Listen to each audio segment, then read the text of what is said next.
ദേശീയ അസ്വസ്ഥതകൾക്ക് ബഹുമാനപ്പെട്ട ചീഫ് ജസ്റ്റിസിന്റെ മേൽ മനഃപൂർവ്വമല്ലാത്ത കുറ്റം ചുമത്തി അതുവഴി രാജ്യത്തെ പരമോന്നത ജുഡീഷ്യൽ ഓഫീസിനെ അപകീർത്തിപ്പെടുത്തുക എന്നൊക്കെ പറഞ്ഞാൽ ചെറിയ കാര്യമാണോ? രാജ്യത്തെ എല്ലാ ആഭ്യന്തര യുദ്ധങ്ങൾക്കും ചീഫ് ജസ്റ്റിസ് സഞ്ജീവ് ഖന്നയും മതയുദ്ധങ്ങൾക്ക് സുപ്രീം കോടതിയും ഉത്തരവാദിയാണെന്നാണ് ദുബെ പറഞ്ഞത്. 1971 കോടതി അലക്ഷ്യ നിയമത്തിലെ 2C വകുപ്പ് പ്രകാരം ഇതൊക്കെ തെറ്റാണ്. ഇതൊക്കെ കോടതി അലക്ഷ്യത്തിന്റെ, പ്രത്യേകിച്ച് ക്രിമിനൽ കോടതി അലക്ഷ്യത്തിന്റെ പരിധിയിൽ പെടുന്നതാണ്.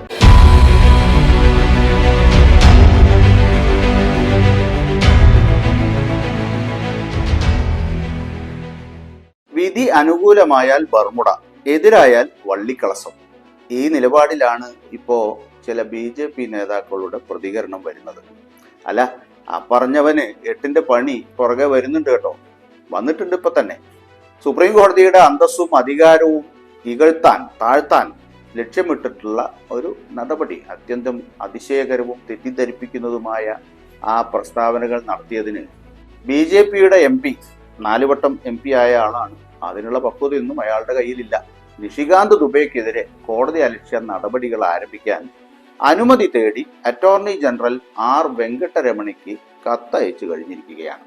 എന്തായാലും അതിന്റെ വരുംവരായികകൾ അയാൾ അനുഭവിക്കുക തന്നെ വേണം. രാജ്യത്തെ എല്ലാ ആഭ്യന്തര യുദ്ധങ്ങൾക്കും, എന്തൊക്കെ അയാൾ പറഞ്ഞു എന്നറിയോ? രാജ്യത്തെ എല്ലാ ആഭ്യന്തര യുദ്ധങ്ങൾക്കും ചീഫ് ജസ്റ്റിസ് സഞ്ജീവ് ഖന്നയും മതയുദ്ധങ്ങൾക്ക് സുപ്രീം കോടതിയും ഉത്തരവാദിയാണെന്നാണ് ദുബെ പറഞ്ഞത്. അതിന് പിന്നാലെയാണ് ഈ കത്ത് പുറപ്പെട്ടിട്ടുള്ളത്. എന്നാൽ BJP, അദ്ദേഹത്തിന്റെ പാർട്ടി BJPയുടെ പ്രസിഡന്റ് JP നദ്ദ ഇത്തരം പ്രസ്താവനകളോടൊന്നും ഞങ്ങൾ യോജിക്കുന്നില്ല, അത്തരം പ്രസ്താവനകളെ ഞങ്ങൾ ഒരിക്കലും പിന്തുണയ്ക്കുന്നില്ല എന്നൊക്കെ പറഞ്ഞിട്ടുണ്ടെങ്കിലും അത് എത്രമാത്രം വിശ്വാസത്തിൽ എടുക്കാൻ കഴിയും എന്ന് വരും നാളുകളിലെ നമുക്ക് മനസ്സിലാക്കാൻ കഴിയും. ജാർഖണ്ഡിൽ നിന്നുള്ള കക്ഷിയാണ്, MP ആണ് ഈ പറയുന്ന ദുബെ. അദ്ദേഹത്തിനെതിരെ എന്തെങ്കിലും നടപടിയെടുക്കുമോ എന്ന് നഡ്ഡയോട് ചോദിച്ചപ്പം നഡ്ഡ അതിനെക്കുറിച്ചൊന്നും ഒരക്ഷരം ഉരിയാടിയിട്ടില്ല. അപ്പൊ അതുകൊണ്ട് തന്നെ ഉദ്ദേശശുദ്ധി നമുക്ക് വ്യക്തമാണല്ലോ. കോടതി അലക്ഷ്യ നടപടികൾ ആവശ്യപ്പെടുന്ന കത്തിൽ സുപ്രീം കോടതിയുടെ നിഷ്പക്ഷതയെ നേരിട്ട് വിമർശിക്കുന്ന വർഗീയ ധ്രുവീകരണ പരാമർശങ്ങളാണ് ദുബെ നടത്തിയിട്ടുള്ളതെന്ന് എല്ലാവർക്കും വ്യക്തമായിട്ടുള്ളതാണ്. ദുബെയുടെ പരാമർശങ്ങൾ വസ്തുതാപരമായി തെറ്റാണെന്ന് മാത്രമല്ല, ബഹുമാനപ്പെട്ട സുപ്രീം കോടതിയെ അപകീർത്തിപ്പെടുത്താനും പൊതുജന വിശ്വാസം ഇല്ലാതാക്കാനും കോടതികളോട് ആളുകൾക്കുള്ള ആദരവ് ഇല്ലാതാക്കാനും സമുദായത്തിൽ അവിശ്വാസം വളർത്താനും പരസ്പരമുള്ള സ്പർദ്ധയുണ്ടാക്കാനും ഒക്കെ സാമുദായികമായിട്ടുള്ള ആ സൗഹാർദ്ദ അന്തരീക്ഷമൊക്കെ തകർക്കുന്നതിനുമൊക്കെ ഉദ്ദേശിച്ചിട്ടുള്ളതാണ് എന്നാണ് ആ കത്തിലൊക്കെ സൂചന പറഞ്ഞിട്ടുള്ളത്. 1971 കോടതി അലക്ഷ്യ നിയമത്തിലെ 2C വകുപ്പ് പ്രകാരം ഇതൊക്കെ തെറ്റാണ്. ഇതൊക്കെ കോടതി അലക്ഷ്യത്തിന്റെ, പ്രത്യേകിച്ച് ക്രിമിനൽ കോടതി അലക്ഷ്യത്തിന്റെ പരിധിയിൽ പെടുന്നതാണ്. ജസ്റ്റിസ് ഖന്നയ്ക്കെതിരായിട്ട് ദുബെയുടെ പ്രസ്താവന വലിയ ആഴത്തിലുള്ള അപമാനകരവും എന്നാൽ അപകടകരമായ വിധം പ്രകോപനപരവുമാണ്. ഇതൊക്കെയാണ് കത്തിൽ സൂചിപ്പിച്ചിട്ടുള്ളത്. ഈ പറയുന്ന തരത്തിൽ നടപടി ആവശ്യപ്പെട്ടുകൊണ്ട് അറ്റോർണി ജനറലിന് അയച്ചിട്ടുള്ള കത്തിൽ സൂചിപ്പിച്ചിട്ടുള്ളത്. ദേശീയ അസ്വസ്ഥതകൾക്ക് ബഹുമാനപ്പെട്ട ചീഫ് ജസ്റ്റിസിന്റെ മേൽ മനഃപൂർവ്വമല്ലാത്ത കുറ്റം ചുമത്തി അതുവഴി രാജ്യത്തെ പരമോന്നത ജുഡീഷ്യൽ ഓഫീസിനെ അപകീർത്തിപ്പെടുത്തുക എന്നൊക്കെ പറഞ്ഞാൽ ചെറിയ കാര്യമാണോ?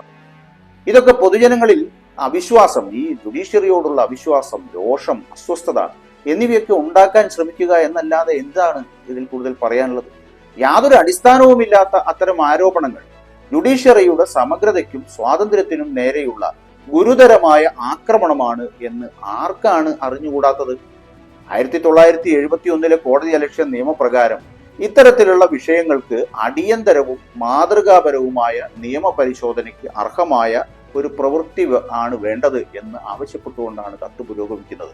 എന്താ ദുബെ പറഞ്ഞത്? ആർട്ടിക്കിൾ 368 പാർലമെന്റിന് മാത്രമേ ഈ രാജ്യത്ത് നിയമങ്ങൾ നിർമ്മിക്കാൻ അധികാരം നൽകുന്നുള്ളൂ എന്നാണ് അദ്ദേഹം പറഞ്ഞത്. ഈ പ്രസ്താവനയും തെറ്റിദ്ധരിപ്പിക്കുന്നതാണ്. നിയമം അത്യാവശ്യമായ സന്ദർഭത്തിൽ ജുഡീഷ്യറിയുടെ വ്യാഖ്യാനങ്ങൾക്കനുസരിച്ച് അതും നിയമമായി മാറാം എന്നും നമ്മുടെ ഭരണഘടന പറയുന്നുണ്ട്. അത്തരം ജുഡീഷ്യറിയുടെ അധികാരങ്ങളിൽ കടന്നുകയറ്റമായി ചിത്രീകരിക്കാൻ ശ്രമിക്കുന്നതാണ് അദ്ദേഹത്തിന്റെ പ്രസ്താവന.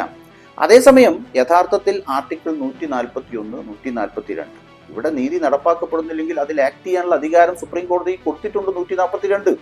അപ്പൊ അതൊക്കെ ഉള്ള നിർദ്ദേശങ്ങൾ അനുസരിച്ചാണ് സുപ്രീം കോടതി ഇപ്പോ ഈ പറയുന്ന ഗവർണർമാരുടെ വിഷയത്തിൽ ഉത്തരവ് പുറപ്പെടുവിച്ചിട്ടുള്ളത്. അതിനവർക്ക് പൂർണ്ണ അധികാരമുണ്ട്. 2025 വഖഫ് ഭേദഗതി നിയമത്തെ ചോദ്യം ചെയ്യുന്ന ഹർജികൾ ഇപ്പോൾ സുപ്രീം കോടതി കേൾക്കാനിരിക്കുന്നു. ഈ വരുന്ന മെയ് 5-ാം തീയതി അതിനെ സംബന്ധിച്ച് ഒരു ഇടക്കാല ഉത്തരവ് വരും എന്നുള്ള തരത്തിലാണ്. അതുവരെ സമയം കൊടുത്തിരിക്കുന്നത്. ആ ഘട്ടത്തിലാണ് ഇത്തരം പ്രസ്താവനകൾ വരുന്നത്. അത് ജുഡീഷ്യറിയെ വലിയ തോതിൽ ബ്ലാക്ക് മെയിൽ ചെയ്യുന്നതിന് ഉദ്ദേശിച്ചുകൊണ്ടുള്ളതാണ് എന്നാണ് പൊതുവെ ഉയർന്നു വരുന്ന ആക്ഷേപം.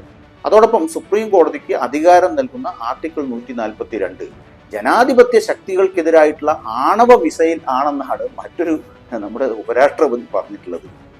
ജഗ്ദീപ് ധൻകർ. സംസ്ഥാന ഗവർണർമാർ രാഷ്ട്രപതിക്ക് റെഫർ ചെയ്യുന്ന ബില്ലുകളിൽ തീരുമാനമെടുക്കാൻ ഇങ്ങനെ അടയിരിക്കുകയാണ്. ഈ ബില്ലും വെച്ച് ഗവർണർമാർ അടയിരിക്കുകയാണ്. ഇതിനെതിരായിട്ട് തമിഴ്നാട് കൊടുത്ത ഒരു ഹർജിയിൽ തീർപ്പ് കൽപ്പിച്ചുകൊണ്ടാണ് സുപ്രീം കോടതി പറഞ്ഞത് പിന്നെ അങ്ങനെ പറ്റില്ല, അതിന് സമയപരിധി വെക്കണം എന്നൊക്കെ പറഞ്ഞതിന്റെ അടിസ്ഥാനത്തിലാണ് ഈ ധൻകറിന്റെ പ്രസ്താവന വന്നിട്ടുള്ളത്. തമിഴ്നാട് ഗവർണർ RN രവി 10-12 ബില്ലുകൾക്ക് അനുമതി നിഷേധിച്ച് രാഷ്ട്രപതിയുടെ അനുമതിക്കായി മാറ്റിവെച്ചത് നിയമവിരുദ്ധമാണ് എന്ന് സുപ്രീം കോടതി കണ്ടെത്തിയതാണ്. അങ്ങനെ വിധിച്ചതാണ് ഉപരാഷ്ട്രപതി ധൻകറിനെ പ്രകോപിപ്പിച്ചത്. ഇതിന്റെ അദ്ദേഹം നേരത്തെ ബംഗാൾ ഗവർണർ ആയിരുന്നല്ലോ, പ്രകോപനം ഉണ്ടാവും. ഇങ്ങനെയുള്ള പരാമർശത്തിന്റെ പേരിൽ ഉപരാഷ്ട്രപതിക്കെതിരെയും കോടതി അലക്ഷ്യത്തിന് നോട്ടീസൊക്കെ നൽകേണ്ടതാണ്.